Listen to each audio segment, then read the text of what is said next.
Hey there, everyone. So this is the part two to my part one about the farmable units and the skills that they have, and if you should inherit or can. I'm just showing you your options, and it's really up to your discretion. You're just having a discussion. Let me know your thoughts in the comment section down below as well. What you think. So we're gonna head over to Lisa. I mean,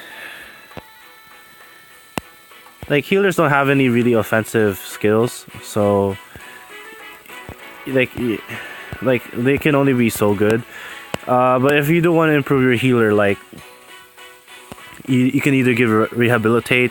The key thing about it is slow special trigger. That one, I think, if you're doing some trading stratum runs or some arena runs, it could come in useful.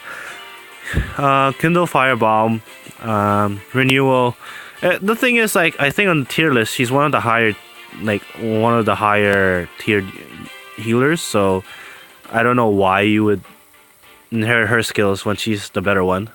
But it's again up to your discretion.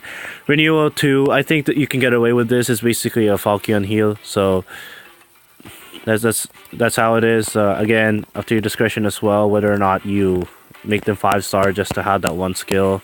To inherit, personally, not worth it. Very, very inefficient. But yeah, so we're gonna head to Gunter, and Gunter has actually, I think, maybe top 4 or top 5 the farmable units with skills to inherit. Silver Axe, decent might, nice and strong. No drawbacks, no advantages either. Harsh Command comes in handy. Like I have it on Suniki, and it comes really handy, especially when you face other healer units, especially those troubadours with like fear or gravity and whatnot. Like, it does come in handy in those kinds of situations. Armor Blow,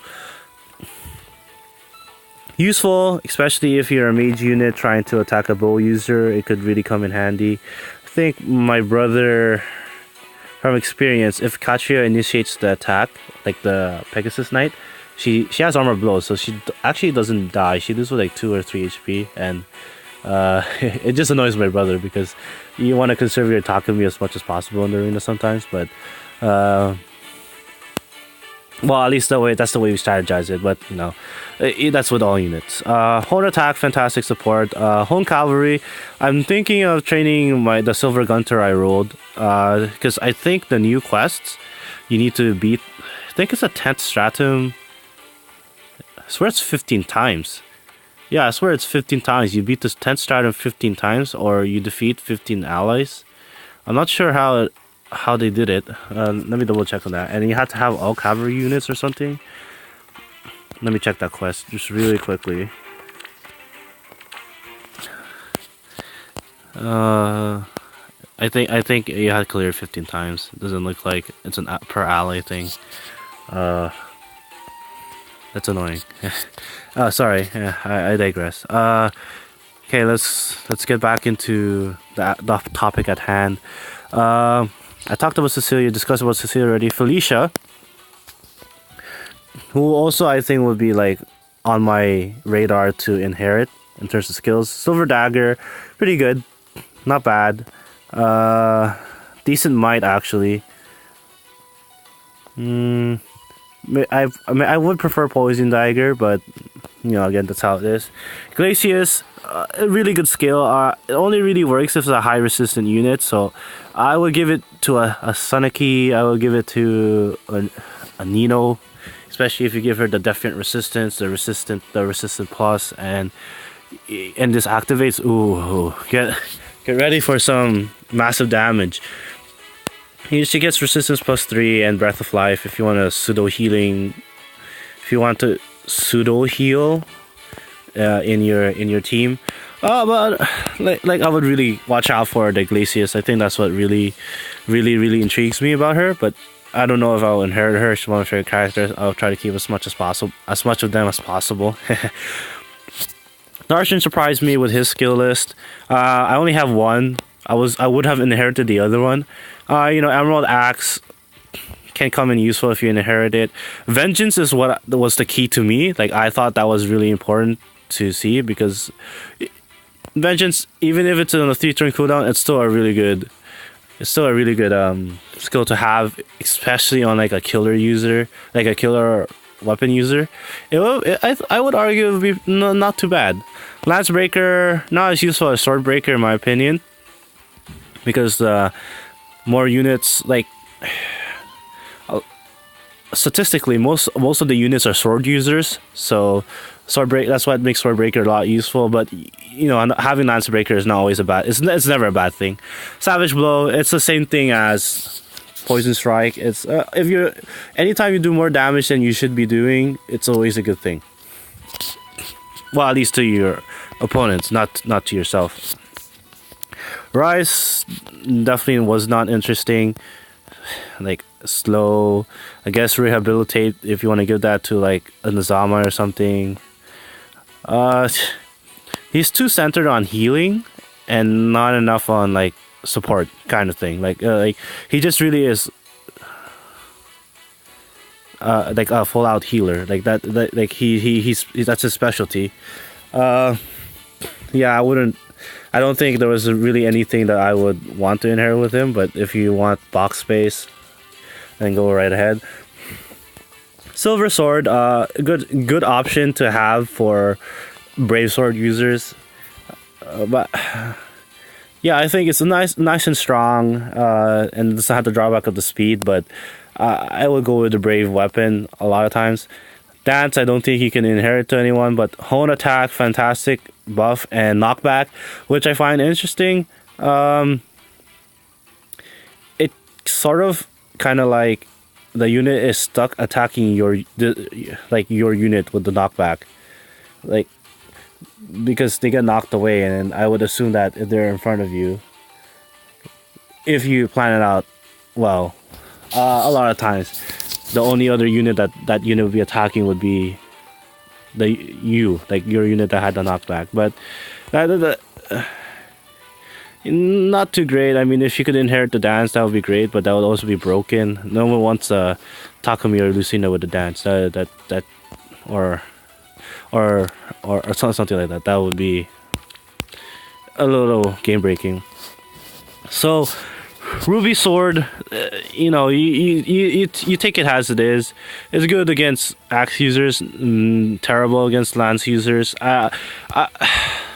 If they don't have a breaker to pair with the gem weapon, I wouldn't inherit it, or I wouldn't use it. Not too useful, just defense, obstruct, which I rarely useful. Like, it's never useful for me, but it's useful for the enemy. Like, I can only think of one time where it was useful, and all the other times I would rather have another skill. So there you go. Probably doesn't have any skills that of note. Okay, I think that's it for just like those kind of like easy battles just to get the units from, and then we move on to I talked about Narshan. Let's talk about female Robin then. You know, Grand Wolf, same thing as the Roar Wolf thing that Ray had. That's up to your discretion. Ignis, I can imagine an FA with Ignis. That would be pretty good actually. That would be no good. That would not be bad. Ignis, something to look for when you're looking to inherit something. Defiant Resistance, again, like those tome users like Odin and Nino. You know, I already talked about it. Blue Tone Breaker, that one I think is key. I would be looking to inherit Blue Tone Breaker, either to a Saneki or another green tome user like either Julia or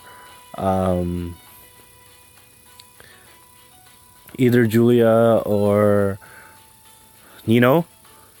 But you know, like blue tome users in general aren't really dangerous. My only issue has always been male Robin.